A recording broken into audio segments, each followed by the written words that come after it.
My name is Jonathan Hale. I'm 42 years old, and for most of my adult life, I believed in loyalty.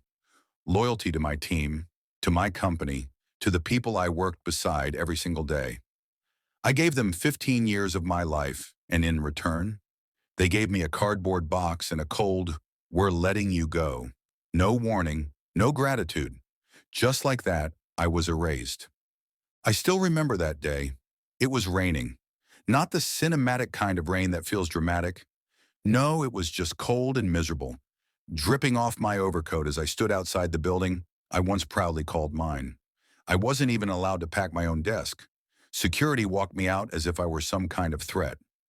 One moment I was their senior director of operations. The next, I was nobody.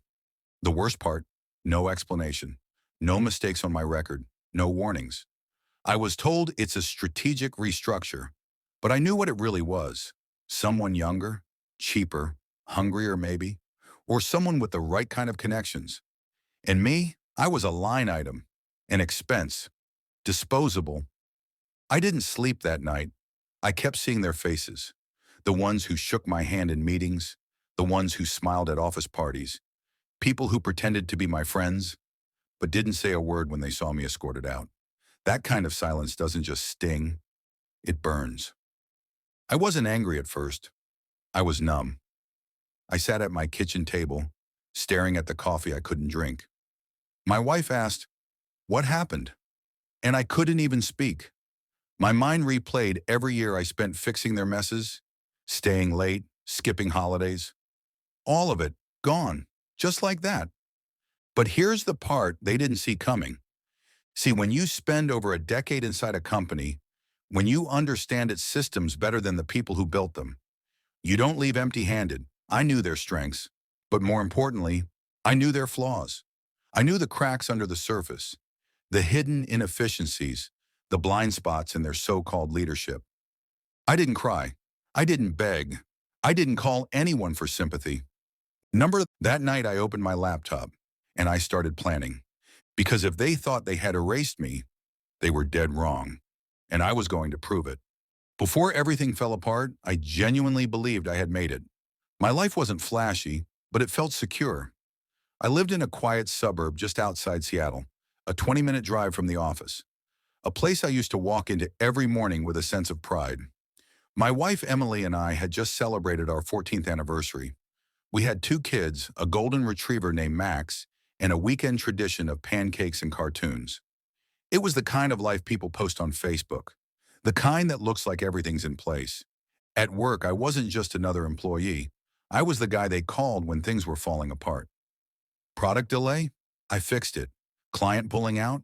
I smoothed it over. Budget cuts? I found the extra margin. I wasn't the loudest voice in the room, but when I spoke, people listened. My boss, Daniel, used to tell me, "You're the engine under the hood, Jonathan. We wouldn't run without you." And I believed him. There were moments that still feel golden when I think about them. The late nights we stayed at the office during that impossible product launch in 2017, surviving on cold coffee and takeout. Or when we landed that huge West Coast logistics contract. I'd personally written the proposal. I remember standing on stage, getting handed the quarterly leadership award, and hearing applause from the very people who would later look away when I was escorted out.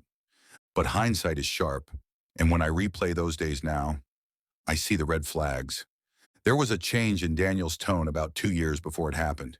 He stopped joining our one-on-ones. Then he started CCing a new name on every major email I sent.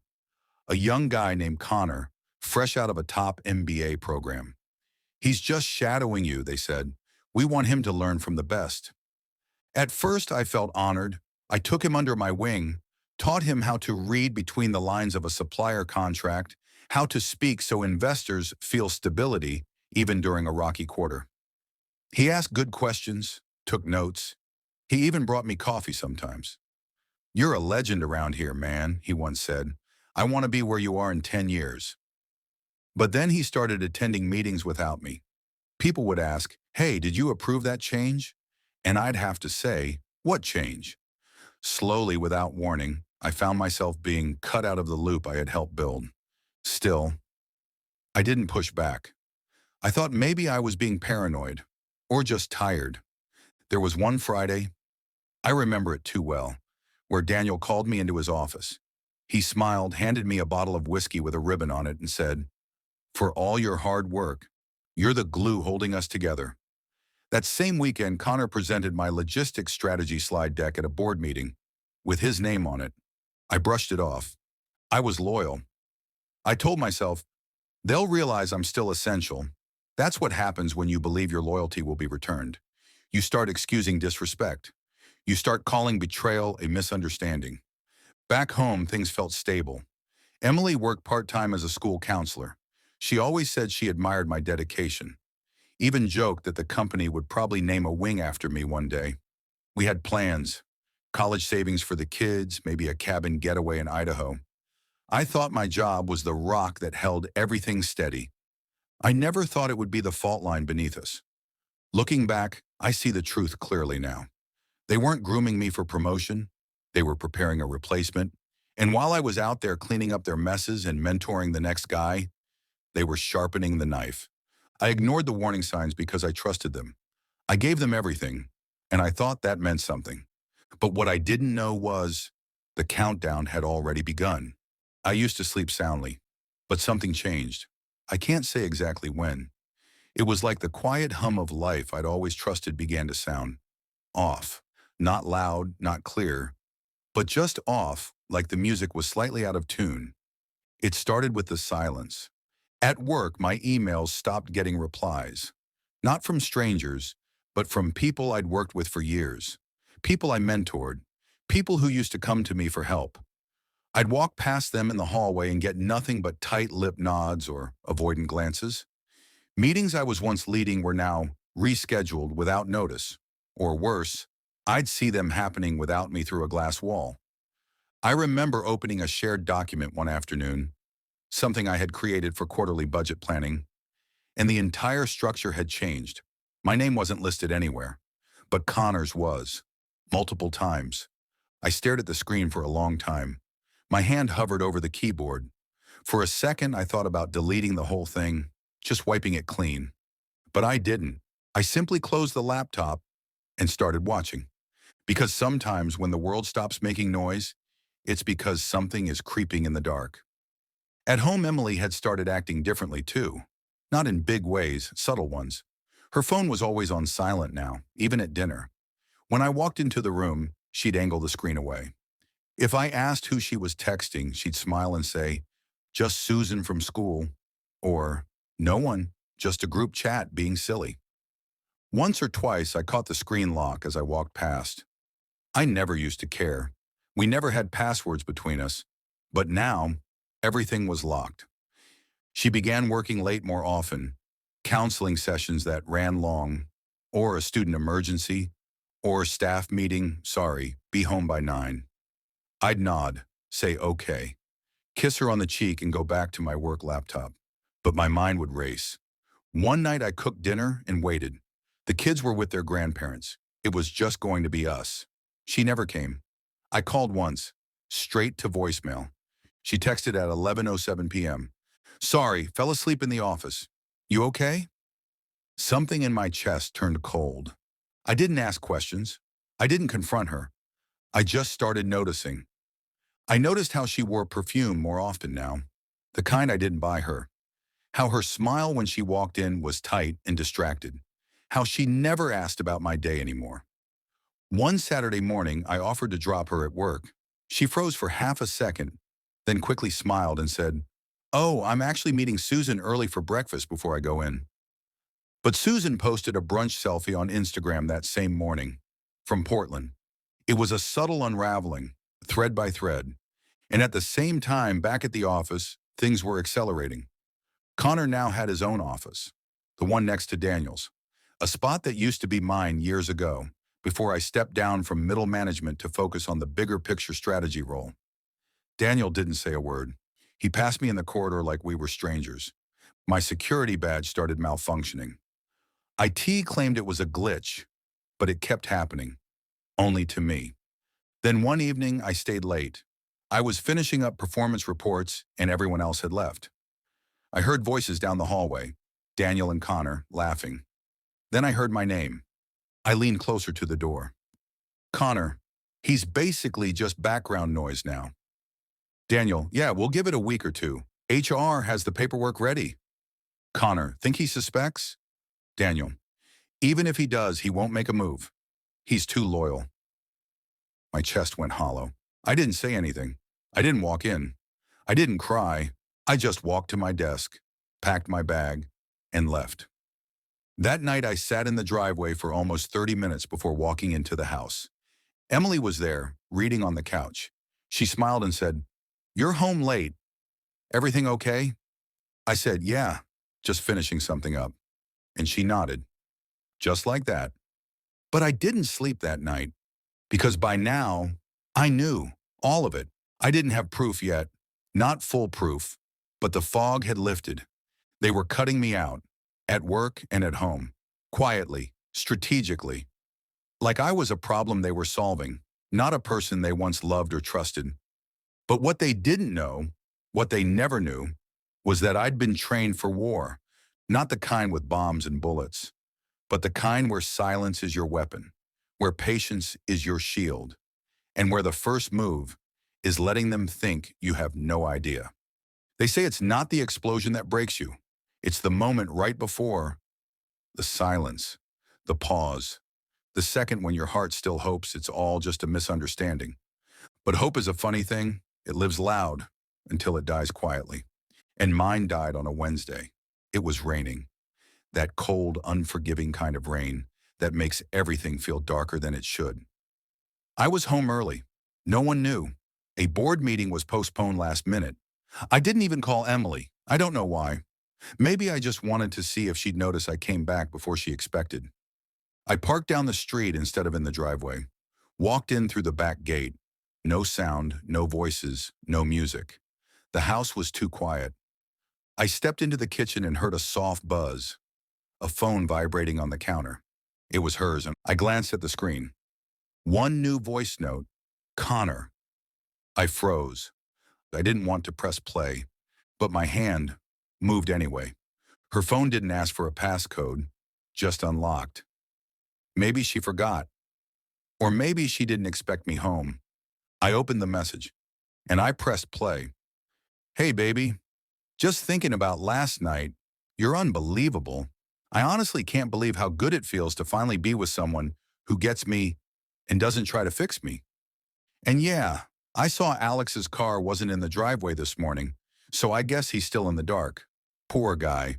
He's probably still writing those dumb reports like they mean something." Soft laugh. "Anyway, let me know if you want to sneak away this weekend. I'll say it's a teacher retreat." That was it, less than 30 seconds. But it shattered something inside me that no war ever could. I stared at her phone, at the message, at the name. Connor, my co-worker, my junior, the guy I vouched for, the man who was slowly replacing me at work. He wasn't just taking my job, he was taking my wife. I didn't scream, I didn't smash the phone. I just placed it back where I found it, screen down.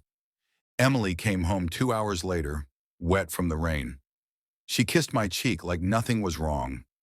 Said she had a long day, that the kids were driving her mad, that she missed when weekends felt like rest, not work.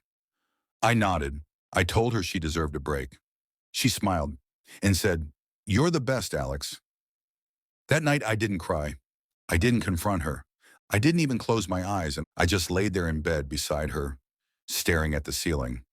And that's when the shift happened. Because the part of me that hurt was now numb, and the part of me that was silent had started planning. They say the best revenge is living well, but I disagreed. The best revenge is making sure they never see it coming. After that night, I stopped asking questions. I stopped looking for signs. I already had the truth.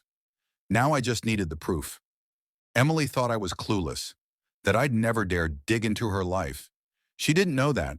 Before I worked in finance, I served in a special operations unit overseas. Strategy wasn't just something I understood. It was something I lived by. And this was war. I bought a second phone. Cheap, untraceable, prepaid. I used it only for gathering data. I installed a discrete software on the family desktop. Emily rarely used it anymore. but she still synced her phone to it occasionally for photos or backups. The software would extract data, texts, call logs, even location pings. Within 72 hours, I had screenshots of over 40 messages between her and Connor, hotel booking receipts for 3 weekends in the past 2 months, a photo, them together, laughing, her hand on his chest. My hands didn't shake. I printed everything, stored it in a file folder marked Campground Receipts. I hid it inside an old hunting backpack in the garage. Every night she lay next to me, completely unaware. I contacted my old Army buddy, Marcus, now a top-tier attorney in D.C. We hadn't spoken in a few years, but when I sent him one line, "Need your help, it's personal," he replied in 5 minutes. We met at a diner an hour outside the city. I laid it all out. No emotion, just facts. The infidelity, the coworker, the financial lies, the secret weekends. Marcus nodded through it all. Then he said something that made my stomach drop. "If she's building a case for divorce and you react emotionally, she'll win. But if we build this smart, you won't just keep your assets, you'll walk away with everything." That's when I made my decision. No fights, no confrontations, no late-night yelling matches, just facts, documents, cold strategy, and quiet moves. Phase 3, the career flip. Here's what Emily didn't know. Connor, the man she was cheating with, had just been shortlisted for a promotion, one that required a background check, one that required me to write a review since I was still technically his superior. So I waited until the final interview had been scheduled. Then I submitted my report to HR. In it, I didn't accuse him of anything personal. That would be unprofessional. Instead, I highlighted a pattern of inconsistent conduct, unexplained absences, and conflicts of interest with external vendors. Enough to raise eyebrows. Enough to pause the promotion. Connor didn't know what hit him. Phase 4, the financial trap. Emily thought she was smart, that she'd been hiding her little spending sprees on hotels and dinners using our shared credit card, the one I rarely checked. But I pulled 6 months of statements and highlighted every questionable charge. Then I froze the card. Next, I met with our accountant and restructured my business accounts. Removed her name from any joint investments, shifted shares under my LLC, and reclassified major assets. Legally, everything I was doing was airtight. Emotionally, it was brutal, but necessary. Phase 5, the calm before the storm. For 3 weeks, I acted normal. I kissed her goodbye in the mornings. I asked about her day over dinner. We watched Netflix like nothing was wrong, all while I prepared the final strike. My lawyer had drafted the divorce papers, complete with the evidence packet, a request for full custody of our daughter, a breakdown of assets, and why I'd be keeping the house. But before I served her, I wanted one more thing: public truth. So I called in a favor from a friend who worked as a private cybersecurity consultant.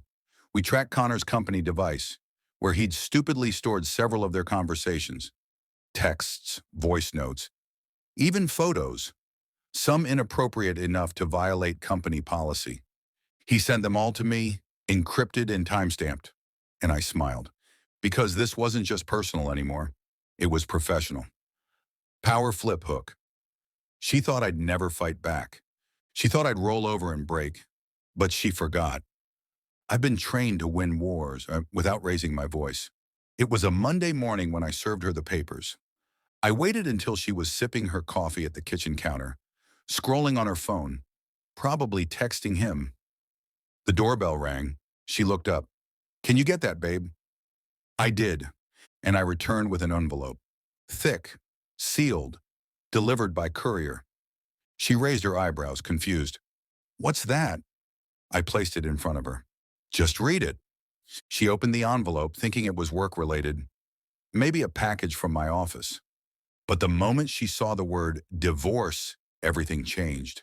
Her face drained, hands trembled, eyes scanned every page. And then she looked at me.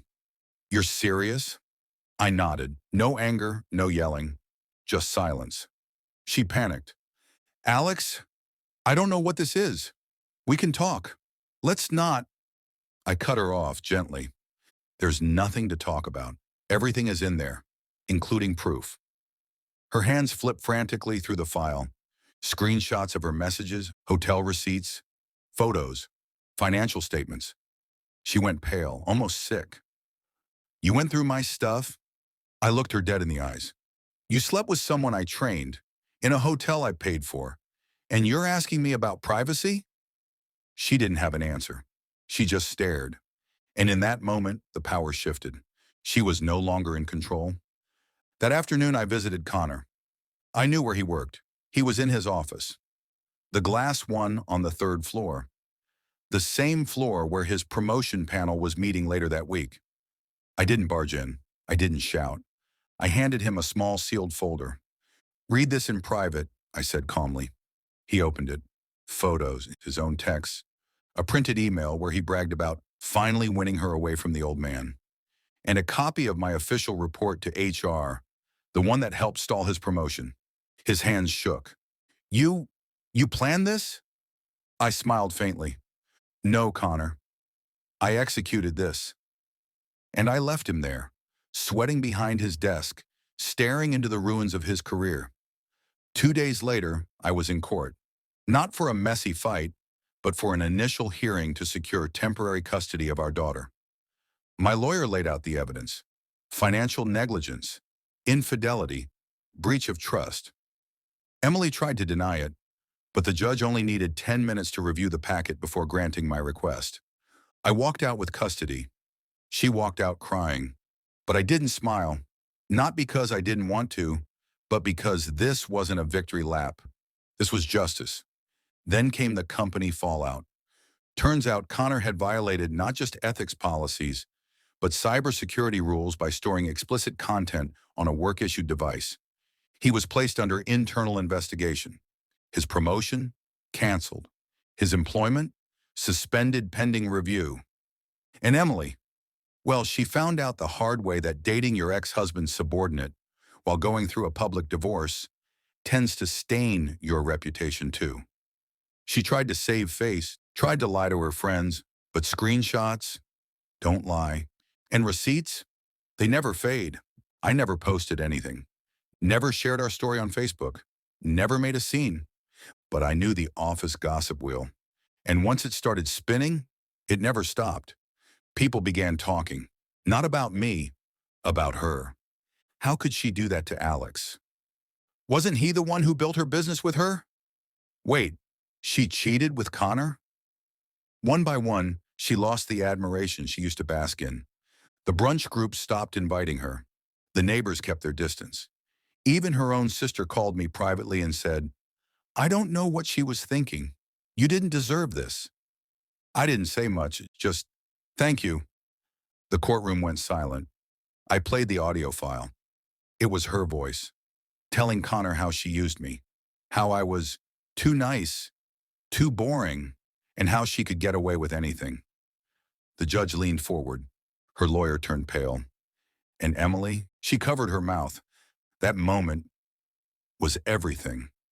Not because I wanted to destroy her, but because I wanted her to finally see the truth she buried, played back in her own voice, in front of the law. It's been almost 2 years since everything happened, since the day I served her those papers, since the courtroom fell silent as her voice echoed in that recording, since I watched the woman I once loved fall apart while I stood still. And today, I'm not the same man I used to be. Not broken, not bitter, just rebuilt.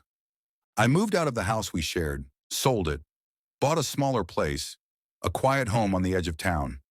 It's not fancy, but it's mine. Every wall, every window holds peace. My daughter lives with me now. She's the reason I kept going. She's the reason I kept quiet when all I wanted was to scream. She's the reason I learned what true strength really is. We cook together on weekends. We watch cartoons at night. We go for long walks and talk about everything and nothing at all. And slowly, we healed. People ask me if I forgave Emily. Truth? I don't think forgiveness is a one-time thing. Some mornings I feel nothing but calm. Other days I remember everything. The lies, the betrayal, the pain. But I've stopped letting it define me. I forgave myself first, for not seeing the signs sooner, for trusting too much, for loving someone who couldn't love me back the same way. Because healing isn't about forgetting, it's about remembering without letting it hurt anymore. I went back to work, built my own business, consultancy firm that gives veterans a second shot at stable careers. We're small but growing. Funny enough, I became the CEO of the very company that let me go. Yes, you heard that right. After Connor's suspension and Emily's scandal, the board did a full restructure. I got a call 6 months later from the chairman. They needed leadership. They needed someone who understood loyalty, vision, and discipline. So they brought me back, not as a manager, but as their boss. You see, life doesn't always give you closure in the way you expect. Sometimes it hands you chaos and says, build something out of this. And I did. I built a life not out of revenge, but out of rebirth. Because at the end of it all, she took everything except my soul. And from that, I rebuilt my world. Not for her, not to prove anything, but for me. And if you're watching this, wondering if it's too late to start over, it's not. You're not broken. You're just one truth away from becoming who you were always meant to be. If this story touched you in any way, if you've ever felt like the rug was pulled from under you, leave a comment, tell your story, or just say, I'm still standing, because that alone is power. And don't forget to subscribe. We've got more real stories coming, stories that prove, even when life falls apart, you can rise stronger than ever.